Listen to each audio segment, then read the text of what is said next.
Morning, Leslie. How are you? Did you have a nice time, boy? I had a lovely time on holiday. Thank you so very much. I've missed you, though. I know. Well, that's all been happening here, isn't it? It certainly has, Brian. Obviously, we couldn't be on last week because of the passing of Her Majesty. That was so very sad. You're a royalist, aren't you?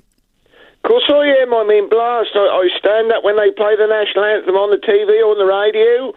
And, you know, I mean, that come as such a shock, didn't it? Because it was only a couple of days before that she was meeting that new Prime Minister woman, weren't she? Yeah, Liz Truss. You know, and so then you suddenly hear that, and I don't know, I sat down, and, you know, you sort of look at the telly, don't you, and you think, well, is this right or not, you know, and I went through and told Mother, and Mother sort of sat there just staring at me, and I said, no, that's right, I said, she's gone, and so, you know, we sort of, I wouldn't say we sort of entered a time of mourning or whatever, but we were sort of reminiscing, you know. Yes, I mean, she's been around all our lives, hasn't she? That's right, and you know, you reminisce to the things that she's done and the things she's had to put up with, and how she's just got on with it. She was so dignified about it, weren't she, Leslie? You know, and just took everything. It seemed that she took everything in her stride, and she was a marvellous example. And I mean, he got some big boots to fill there, ain't he? Well, he learnt from one of the best, so hopefully, fingers crossed, he'll be fine.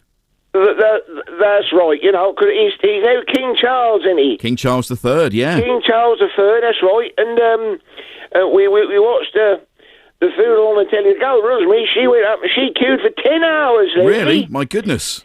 10 hours, right? Her and her friend Margaret, 10 hours so they could go and pay their respects, you know, but there's no way I was going to go up there, you know, because I've got Mother and all that. Yeah. But I watched it on the box, you know, and you sort of mouth full up and done it, boy, you know, when you look at all them soldiers and they're all marching in time, and then everything seems to run to the second on it, you know, when they say they're going to arrive at so-and-so, they rock up right on time.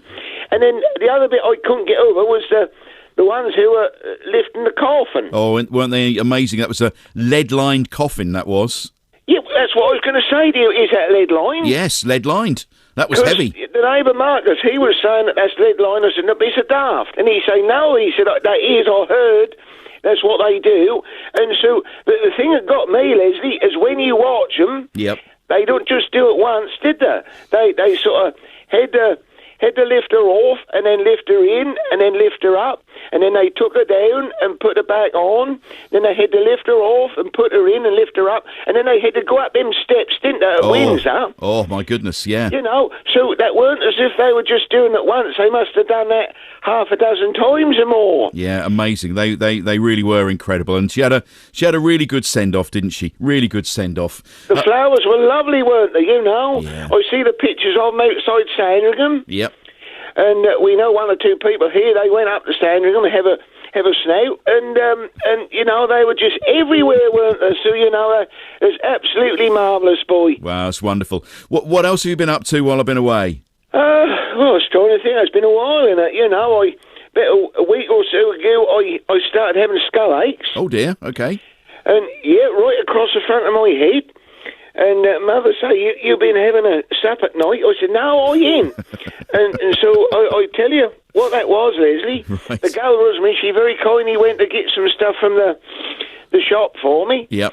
And because I ran out of one or two things, you know. Yes. So she got me some coffee. And I emptied it into because we got some containers, you see. I don't use it out the jar. No, that's good, yep. Well, I find when it's in a jar, that so go hard quicker, doesn't it? Yes, it does. Yes. Well, I do, don't it? Yeah, it does, Yeah, well, I do. Yeah. So I got these jars, and they're dazzy tight, and you have to be careful when you take the top off, because otherwise that could spew everywhere, you know.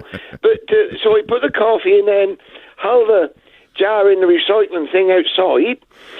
Not the bin, the tub I take to the bottle bank, you know.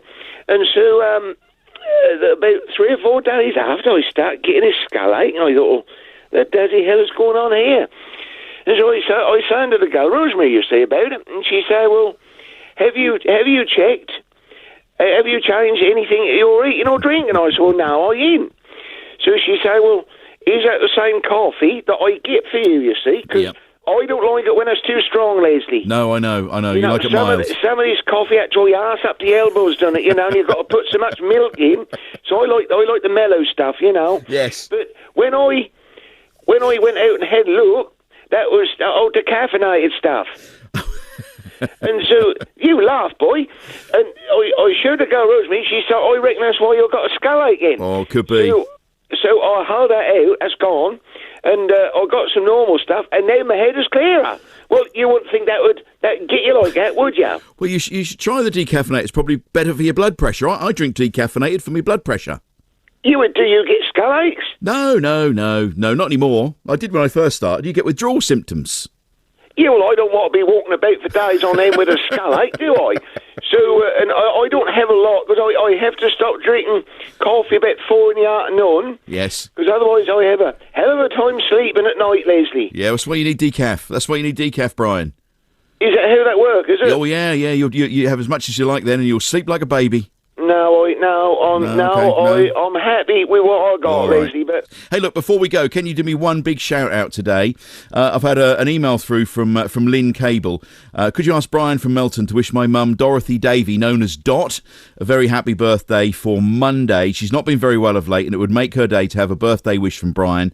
We're having a quiet get together for her on Sunday and Monday. All the family wish mum a very happy birthday with much love from daughters Lynn and Bobby, grandchildren Daniel, Joe and Billy, great-grandchildren Catherine, Michael, Rose, Hinny, Nellie and Scarlett, and son-in-law Cyril, Glenn, Emma and Jess. They all want to wish Dot happy birthday, but she's really looking forward to hearing you say happy birthday to her, Brian. of course, that ain't the family. That's a try, boy. That's Dot, you say? That's Dot, yes. And that's her birthday tomorrow. On Monday. On Monday. Well, Monday. Dot, my darling, you have a lovely birthday, and make sure you have a little tot of something nice. Brian, lovely to talk to you. Have a great weekend and speak to you next week.